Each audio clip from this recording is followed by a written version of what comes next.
खुलुमबाय। गिबियावनो आङो नेचार पाब्लिकेसन इउटुब चेनेलाव नोंथांखौ बरायबाय। दा बे खेबाव आं नोंथांमोननो फोरमायनो नाजादों जे जों इउटुबाव भिडिअ नायो, भिडिअखौ गोबाव सम नायबाय थायोब्ला जोंनि मेगननिफ्राय मोदै गयो, मेगन सायो आरो बेजों लोगोसे जोंनि मबाइल बेटारिया थाबैनो जोबलाङो। दा अब्ला जों बेनि राहाखौ जोङो माबोरै मोनगोन, जों बेखौ बयबो नायनानै लानाया गोनां।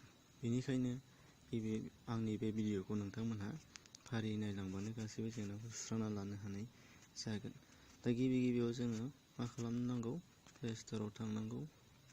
प्ले स्ट'राव थांबाय। प्ले स्ट'राव थांनायनि उनाव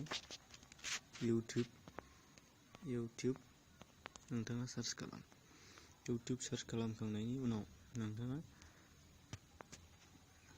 नोंथांनि इउटुबखौ आपडेट, नैबे नोंथांमोना आपडेट ओंखारगोन। गिबियाव आपडेट खालामनानै लाखांखाबाय।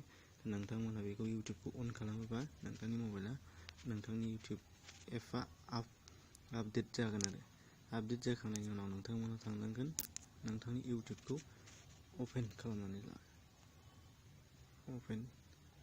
अपेन खालामदो। अपेन खालामखांनायनि उनाव नोंथाङा नोंथांनि चेनेलनि सेटिंआव हाबबाय। सेटिंआव हाबनायनि उनाव नोंथाङा जेनेरेल सेटिं मोनगोन।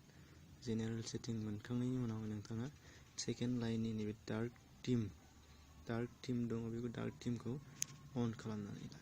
अन खालामखांनाय लोगो लोगो नोंथांनि इउटुब नायनायाव गासैबो ब्राइटनेसआ खम जागोन एबा डार्क गोसोम जानानै थागोन आरो नोंथांनि मेगनाव जेबो रोखोमनि जेंनायावसो गोग्लैनाय नङा। बेजों लोगोसे नोंथांनि बेटारियाबो थाबैनो जोबलांनाय नङा।